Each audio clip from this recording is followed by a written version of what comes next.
Hello and welcome. Today I am going to be discussing the Idaho College Murders, which includes a complete timeline of events. More than 6 weeks after 4 University of Idaho students were mysteriously stabbed in a house near the Moscow, Idaho campus, a suspect was identified and taken into custody. The 4 slain students were Ethan Chapin, age 20, Madison Mogan, age 21, Sana Kernodle, age 20, and Kaylee Goncalves, age 21. And my condolences are with the victims of this horrible crime and their families. Court documents, including an 18-page affidavit released on January 5th, revealed how police zeroed in on their suspect. Bryan Kohberger, a 28-year-old criminology PhD student at Washington State University, which is located less than 10 miles away from the University of Idaho. Here's how the case is unfolding. Saturday, November 12th. On the night of Saturday, November 12th, Goncalves and Mogan, lifelong best friends, went out to the Corner Club bar in Moscow, according to police. Meanwhile, Chapin and Kernodle, who were dating, went to the Sigma Chai House Saturday night. 2 other roommates who survived the attack and are not considered suspects also went out in Moscow that night. Sunday, November 13th. At about 1:40 a.m., Goncalves and Mogan were seen on video at Grub Truck, a local food vendor, and they used a private individual to get a ride home, getting back at 1:45 a.m., police said. A man seen in surveillance surveillance video at the grub truck, and the person who drove them home are not considered suspects, according to authorities. Chapin and Kernodle got home at about 1:45 a.m., police said. Chapin did not live at the house, but was sleeping over with his girlfriend.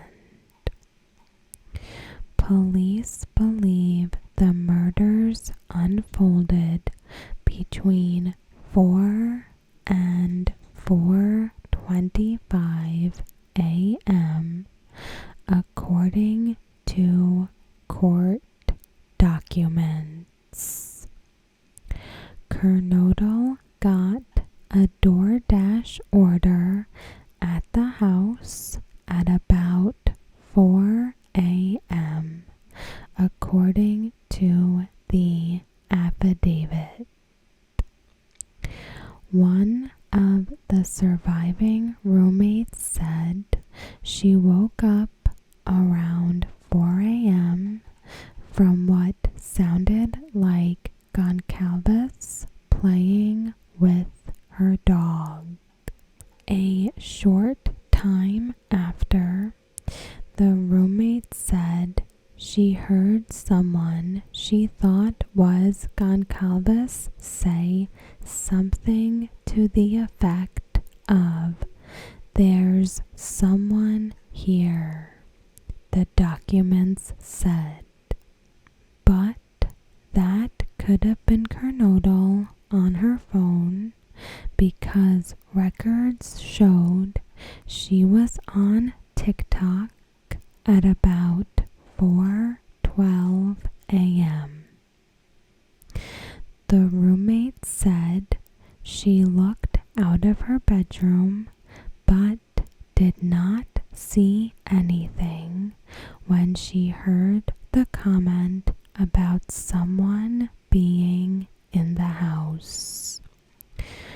She opened her door a second time when she heard what she thought was crying coming from Kernodle's room. The roommate then said she heard a male voice say something to the effect of, "It's okay, I'm going to help you." The roommate said she opened her door again when she heard the crying, and she saw a man in black clothes and a mask walking past her. She stood frozen and in shock, according to the court documents. The roommate said she didn't recognize the man, who she said walked toward the house's sliding glass door. She described him as 5'10" or taller, and not very muscular, but athletically built with bushy eyebrows. At about 4:17 a.m., a security camera less than 50 feet from Kernodle's room picked up sounds of a barking dog and distorted audio of what sounded like voices or a whimper, followed by a loud thud. On the morning of November 13th, the two roommates called friends over to their house because they thought one of the victims on the second floor had passed out and wasn't waking up, police said. At 11:58 a.m., a 911 call from one of the roommates' phones requested help for an unconscious person. Responding officers then found the 4 victims. Authorities said they do not believe anyone at the house at the time of the 911 call was involved in the murders. After the bodies were discovered, authorities reviewed surveillance video and saw the suspect's white Hyundai Elantra go by the victim's house 3 times before entering the area for a 4th time at 4:04 a.m. Police said they traced the car's travel that night back to Pullman, Washington, where Kohberger lived. Kohberger's phone was tracked heading to Moscow before the attack, but the phone was off from 2:47 to 4:48 a.m., which is consistent with Kohberger attempting to conceal his location during the quadruple homicide. He also returned to the area of the house where the 4 students were killed just after 9 a.m., about 5 hours after the murders, based on phone records. His phone was near the victim's house at least 12 times before the murders, at least as far back as August. All of those times, except for one, were late at night or early in the morning. Thursday, November 17th. Autopsies conducted on November 17th determined all victims were stabbed multiple times. The 4 students were probably asleep when attacked, and some had defensive wounds. Monday, November 21st. The family of 20-year-old victim Ethan Chapin held his memorial service on November 21st. Chapin, a triplet, was born right before his sister and brother, who also attend the University of Idaho. He was one of the most incredible people you'll ever know.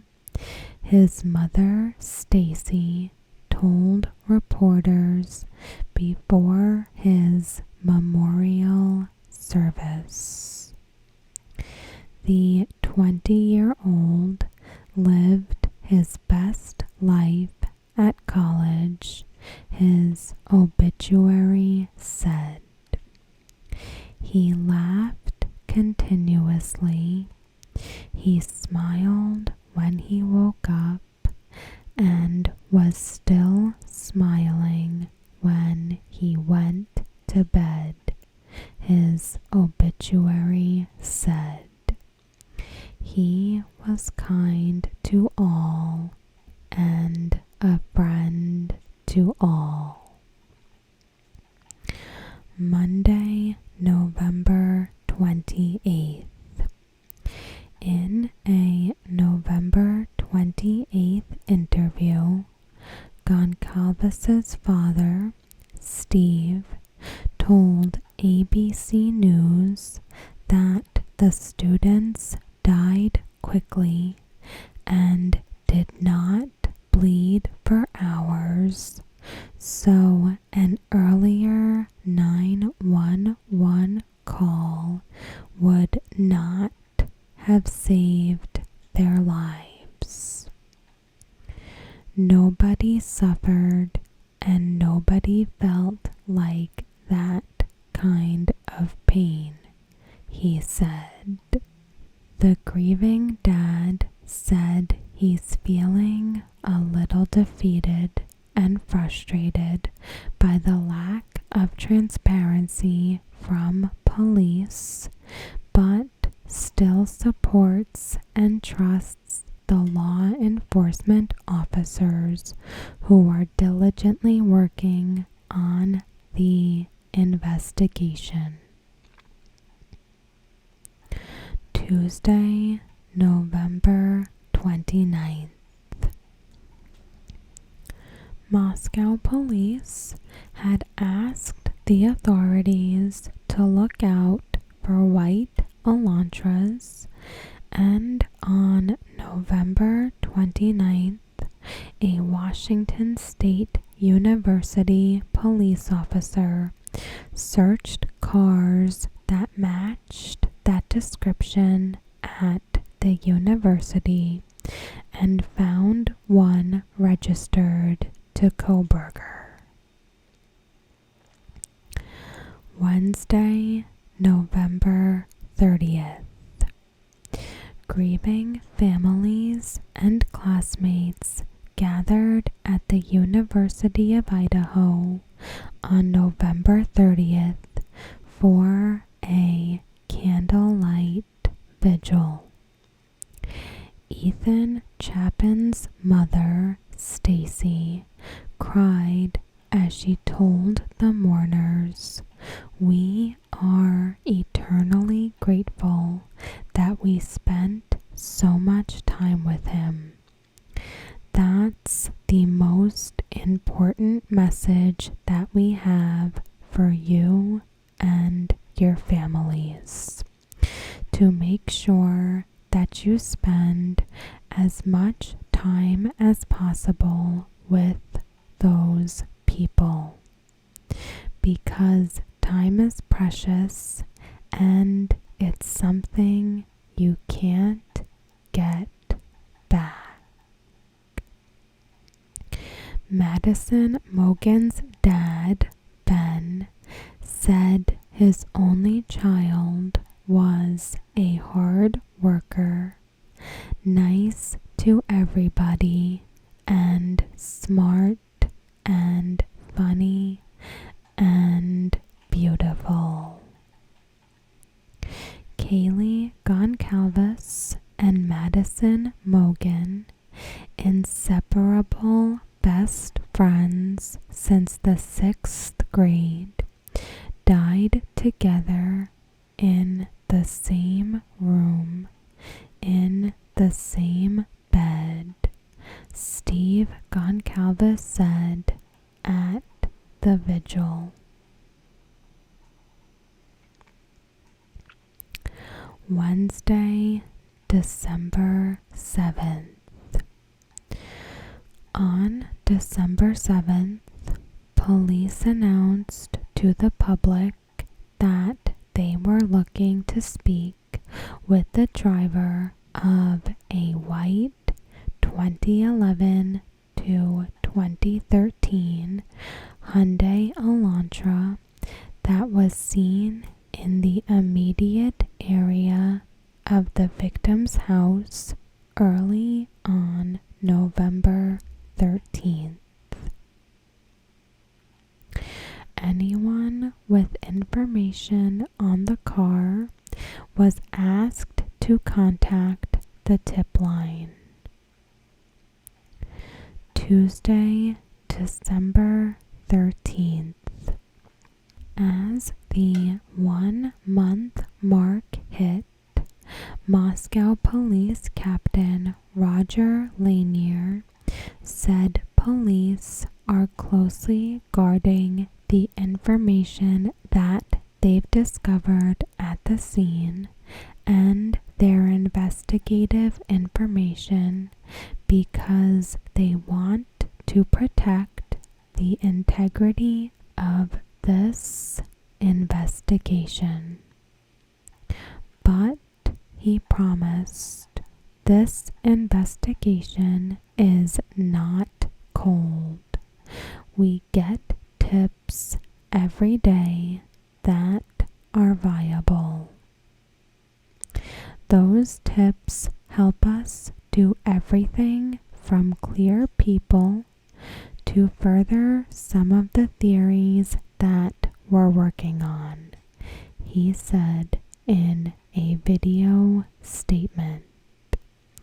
Eventually, we're going to narrow in on exactly what happened and who did it. Friday, December 15th. As police in Idaho searched for answers, Kohberger was stopped by Indiana police on December 15th for traffic violations. After Kohberger's semester at Washington State ended in December, he and his father drove across the country together to the family's Pennsylvania home. His attorney, Monroe County Chief Public Defender Jason LaBarre, said. They drove the pre-planned road trip in the white Hyundai Elantra that authorities said they were looking for in connection to the murders.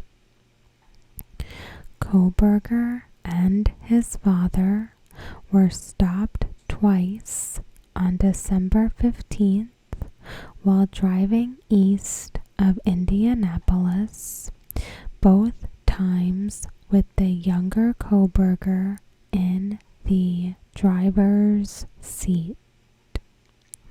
They were first stopped by the Hancock County Sheriff's Office for speeding, and then 9 minutes later by the Indiana State Police for following another vehicle too closely. After Kohberger's arrest, the Sheriff's Department and state police said there was no information at the time on the suspect in the Idaho crimes or specific information on the white Hyundai Elantra. The state police added the trooper, having learned the two had been stopped minutes before by a deputy from the Hancock County Sheriff's Department, who he knew was working just down the interstate from him, used his discretion, and released the two men with a verbal warning. Tuesday, December 27th. Authorities said DNA from the suspect was recovered on a knife sheath left on a victim's bed. On December 27th, police recovered trash from Kohberger's parents' house in Pennsylvania, and a lab determined the DNA from the trash was the father of the person who left DNA on the knife sheath. Friday, December 30th. Kohberger was arrested in Pennsylvania's Pocono Mountains in the early hours of December 30th. The family of Goncalves told ABC News they don't know Kohberger and are happy, relieved, and thankful there's been an arrest. Moscow Police Chief James Fry said, "No arrest will ever bring back these young students. However, we do believe justice will be found through the criminal process." Tuesday, January 3rd.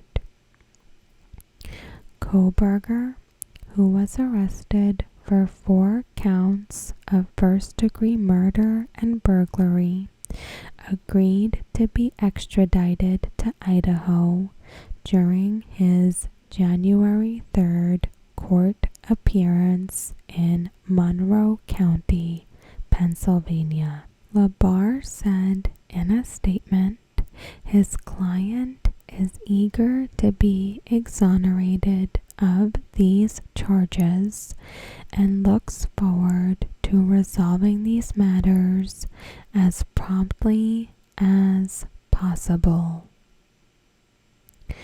Wednesday, January 4th.